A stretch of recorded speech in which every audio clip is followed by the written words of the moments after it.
Guys, napanood nyo na ba yung bagong video ni Hadi Sia? So natag tayo dito guys and hiningi yung ating opinion kung ano ba daw ang masasabi natin in regards to this topic, ano? So basically it's about being gay. I know it's a big word and sensitive topic na pag-usapan, ano? So the video is about kay Alvin Aragon who wants to cancel Boy Abunda's show because according to him, it's propagating sin daw by existing and just by being gay. Wow, big word. So basically guys, this is my answer to this, ano. Alam naman natin na na-mention sa Bible na there's only two genders sa Biblia, sa Bible, ano. It's about Adam and Eve. And anything in between is something else. Now, hindi ko siya pwedeng sabihin na kasalanan. No, I don't want to answer it like kasalanan ang pagiging bakla or tomboy. Kasi hindi ganoon kalawak ang pag-unawa ko sa Biblia, guys, ano. Hindi ganoon ka-profound ang knowledge ko sa Bible. No? So, hindi ko siya pwedeng sagutin na kasalanan ang pagiging bakla or tomboy. But there's a video, no, about about din dito sa topic na to. It's a video of Brad Ellis Soriano. And basically, he was asked the same question kung kasalanan daw ba ang pagiging bakla or tomboy. You know? And he answered it like exactly what you want to hear. Kasi yung kasagutan niya, basically, came from the scripture sa Bible. You know? So magandang video yun guys and panoorin nyo kung hindi pa napapanood. No? And basically lalawak ang pag-unawa nyo or understanding nyo in this sensitive topic. It's about salvation and being gay. No? So panoorin nyo yun guys, it's a beautiful video. Lalawak ang pag-unawa nyo. Now, going back sa issue. You know? Well, you know guys, alam nyo kasi, yung paghukom, ano, pag-judge sa kapwa natin tao, hindi natin trabaho yan. You know? Wala tayong karapatan na mag-judge sa kapwa natin tao. Who are we to do that? Who are we to judge other people? Only God can judge other people. Sa Kanya ang huling paghukom. Diba? Kasi hindi naman titingnan ng Panginoon kung ano yung panglabas mo na anyo. Ang titingnan niya naman yan yung action mo. Diba? And yung puso mo. What's inside in your heart is the most important thing. You know? In the judgment day. So tayo guys bilang tao, wala tayong karapatan mag-judge sa kapwa natin tao, no? So why is it automatically a sin just by being gay? Yeah? Are you propagating sin kasi bakla ka or tomboy ka? 'Di ba? Automatically you're propagating sin kasi tomboy or bakla ka? 'Di ba? I don't think so, guys, you know? Here's the scenario.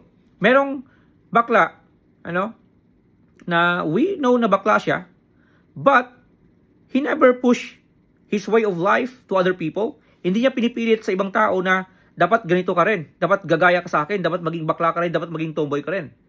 He's not doing it. You know? And hindi siya nagdadamit babae. Hindi siya nagpapahaba ng buhok tulad ng mga babae. Diba? Hindi siya basagulero. No? He never oppressed people. He never step on people. Diba? Basically, he's living his life civic. No? Na responsable, no? Sa kanyang society, sa kanyang community. So basically, guys, ano? He's not doing anything bad. How are you propagating sin? Yeah. Kung bakla ka man talaga, pero you are behaving really well in accordance to the Bible. Kasi alam mo, di ba? Yung Biblia. Now, kasalanan ba 'yon? Di ba? Kung mas pinili niya maging single kaysa sa makipag karelasyon siya sa kapwa niya lalaki o sa kapwa niya babae, mas pinili niya lang na maging single kaysa makagawa ng kasalanan. So, how are you propagating sin? Diba? Kung yun naman ang ginagawa mo. So, automatically ba kaagad kasalanan yung pagiging bakla or tomboy? Diba? Kung meron ka namang control sa sarili mo. So, you know guys, I think it is a situational cases, ano? So, wag nating i-generalize yung sangkatauhan, no? Na just by being gay, ay kasalanan ka agad. Or you're propagating sin. Kasi paano ka nga nakakapag palaganap ng kasalanan kung ginagawa mo naman yung tama na according sa'yo o sa pag-unawa mo sa Biblia, yun yung tamang gawin. Diba? Hindi ka nagdadamit babae. Hindi ka nagpapahaba ng buhok ng tulad ng mga babae. Diba? You're not pushing your way of life sa ibang tao. Hindi mo pinipilit na dapat maging bakla ka rin, na maging tomboy ka rin, katulad ko. Diba? Basically, hinayaan mo lang sila.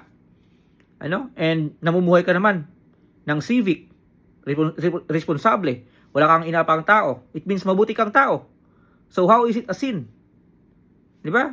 So I think the case dito guys is wag nating i-generalize yung tao. And wag nating gamitin yung word na sin to generalize being a gay. Kasi alam naman natin may mga tao talaga, na kahit alam natin na sobrang lambot niya talaga, talagang babae siya inside. Pero yung actions na ginagawa niya ay hindi mo masasabing kasalanan. Kasi nga namumuhay siya sa kanyang sarili, na as much as possible iniiwasan niya magkasala. Even though na alam natin na talagang bakla siya or tomboy siya. Pero siguro since na let's say na-meet niya si Jesus Christ sa kanyang puso, alam niya yung sinasabi ng Panginoon according sa Bible, kaya niya iniiwasang gawin yung mga ganung bagay. Pero again, going back to the topic, bakla nga siya talaga. Talagang napakalambot niya. Tomboy nga siya talaga. Talagang napakatigas niya, parang lalaki. But again, wala siyang ginagawang kamalian. I know it's a big word, it's a sensitive topic, But my point is, dapat hindi ho natin generalize, na yung pagiging bakla kaagad ay kasalanan na kaagad, Kasi sabi ko nga, it is not for us to judge yung kapwa natin tao. It's only God,